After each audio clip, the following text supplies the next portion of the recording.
Selamat berjumpa kembali dalam layanan audio sahabat seperjalanan. Hari ini adalah hari Jumat 10 Januari 2025.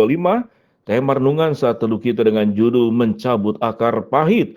Firman Tuhan terambil dalam Ibrani pasal 12 ayat yang ke-14 sampai dengan ke-15. Berusahalah hidup damai dengan semua orang dan kejarlah kekudusan, sebab tanpa kekudusan tidak seorang pun akan melihat Allah.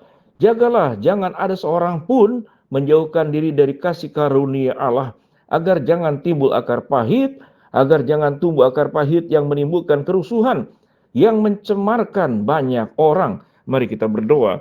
Bapa yang di dalam sorga, dalam suasana masih tahun baru, kami terus ingin belajar, kami ingin memiliki akar yang bertumbuh ke dalam firman Allah, sehingga yang keluar adalah akar yang membuat rutu, sebuah pohon kehidupan yang tumbuh dalam diri kami, dan bukan akar yang pahit. Dalam nama Tuhan Yesus kami berdoa, amin. Shalom sahabat perjalanan yang dikasihi Tuhan, mencabut akar pahit. Mengapa di dalam bagian firman Tuhan ada disebut dengan akar pahit? Tentu bagian ini bukan berbicara tentang pohon.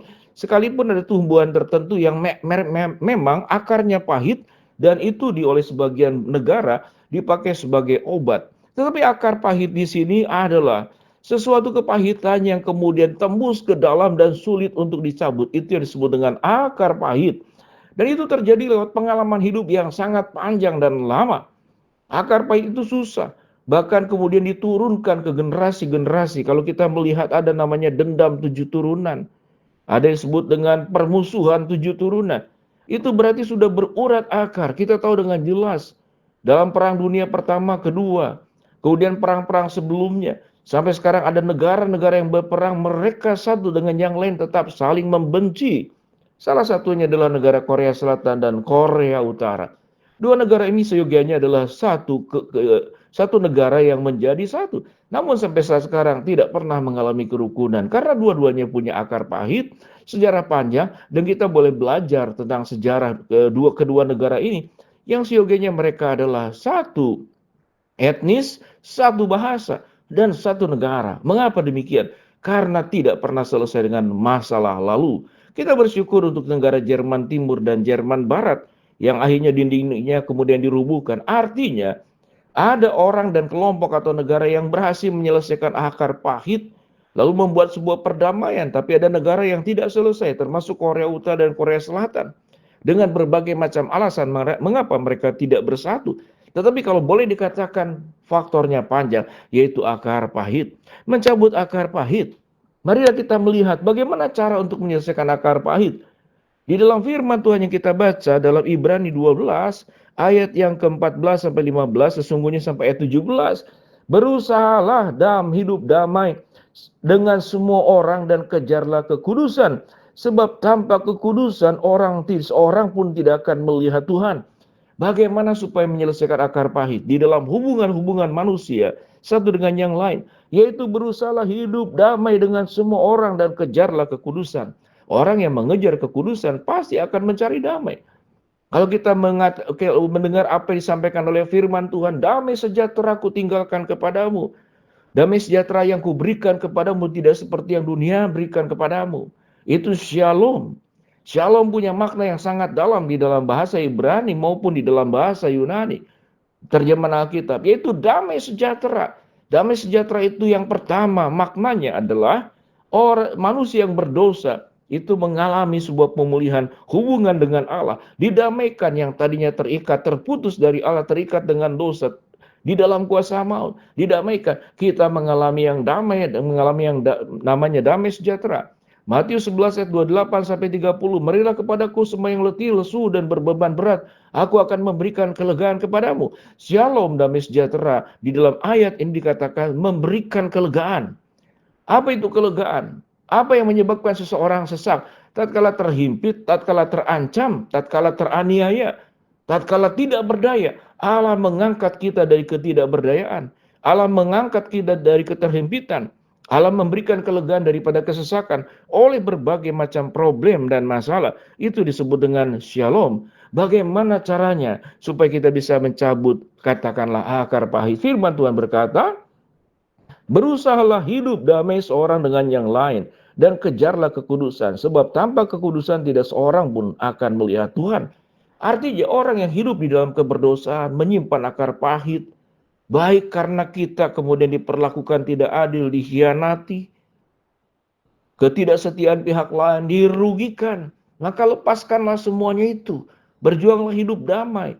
Kalau kemudian hidup damai, dia tidak mau berdamai, saya rugi. Hidup damai bukan berbicara tentang keadilan. Hidup damai adalah melepas pengampunan. Hidup damai adalah menerima pengampunan Kristus dan kita melepaskan pengampunan kepada orang-orang yang menyakiti kita. Maka kita akan mengalami kedamaian. Mencari keadilan di dalam dunia tidak pernah akan ketemu. Bahkan dalam pengadilan sekalipun. Dalam kondisi hidup manusia yang berdosa, hakim bisa berbuat dosa, jaksa bisa berbuat dosa, pengacara bisa berbuat dosa. Tidak semua orang yang bisa kemudian menjaga hatinya dengan baik. Artinya kita berada di dalam dunia yang berdosa. Sekalipun kita bisa mencari. Untuk mencari keadilan kita butuh pengacara. Pengacara kita perlu bayar. Tidak ada yang gratis dalam dunia ini. Tetapi Allah berkata, kalau engkau mau mendapatkan damai sejahtera, engkau harus mencabut katakanlah yang namanya akar pahit. Jagalah supaya jangan ada seorang pun menjauhkan diri dari kasih karunia Allah. Agar jangan tumbuh akar pahit yang menimbulkan kerusuhan dan mencemarkan banyak orang. Akar pahit akan menimbulkan namanya kerusuhan, pertengkaran, pemberontakan, dan saling menghabisi, dan saling menghancurkan. Tetapi orang yang mendapatkan damai sejahtera, hidup dalam damai, dalam shalom, dalam kekudusan Allah, dia tidak akan menjauhkan diri dari kasih karunia Allah, tetapi mendekatkan diri dari kasih karunia Allah.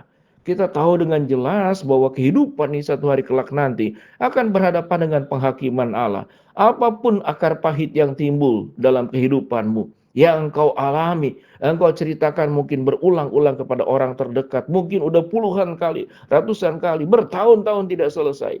Semakin diingat semakin sakit, semakin diingat semakin pahit. Maka dikatakan orang tersebut itu akan sulit melihat Allah. Karena bukan kasih karunia Allah yang melingkupi dirinya, tetapi akar pahit yang mengikat dirinya. Mari sahabat seperjalanan, kita masih di dalam hari ke-10 di tahun baru 2025, hari Jumat tanggal 10 saat ini. Apa yang menyebabkan engkau punya akar pahit? Mungkin dengan istri, dengan suami, dengan mertua, dengan mantu, dengan majikan, dengan sahabat, dengan rekan bisnis. Atau mungkin dengan mantan pacar bagi yang masih muda. Engkau kemudian bertekad, aku tidak pernah akan menikah seumur hidup karena aku disakiti. Sedemikian dalam. Sahabat seperjalanan, kalau engkau melihat kasih karunia Allah, engkau akan mampu melepaskan akar pahit dan berubah menjadi pribadi yang penuh mengalami shalom, mengalami damai sejahtera, mengalami kelegaan, mengalami kelepasan. Tapi kalau engkau tetap mengingat segala sesuatu yang buruk dalam hidupmu, dan iblis akan senang. Iblis akan terus mengatakan, jangan engkau lepaskan sakit hatimu, jangan engkau lepaskan rasa kecewamu, jangan engkau lepaskan kebencianmu, pelihara terus. Dan akar pahit akan semakin masuk ke di dalam hidupmu. Dan engkau akan jauh mengalami yang namanya damai sejahtera, kemenangan, dan kelepasan. Mari sahabat seperjalanan kita berjuang untuk melepaskan akar pahit. Melepaskan supaya kita hidup di dalam damai sejahtera. Kita hidup di dalam berkat-berkat Allah. Kita hidup di dalam kekudusan. Mari kita berdoa. Bapa dalam surga, terima kasih buat kebenaran firman yang kami pelajari. Hamba-Mu berdoa. Buat sahabat seperjalanan yang sedang sakit, Tuhan jamah sembuhkan. Sahabat seperjalanan yang sedang menghadapi masalah, Tuhan bukakan jalan. Sahabat seperjalanan yang sedang berdoa mengharapkan sesuatu, Tuhan kabulkan dalam cara waktu Tuhan yang terbaik. Di dalam nama Tuhan Yesus kami berdoa. Amin. Shalom, Tuhan memberkati kita. Cabutlah akar pahit hidupmu di dalam kemurahan Tuhan. Amin.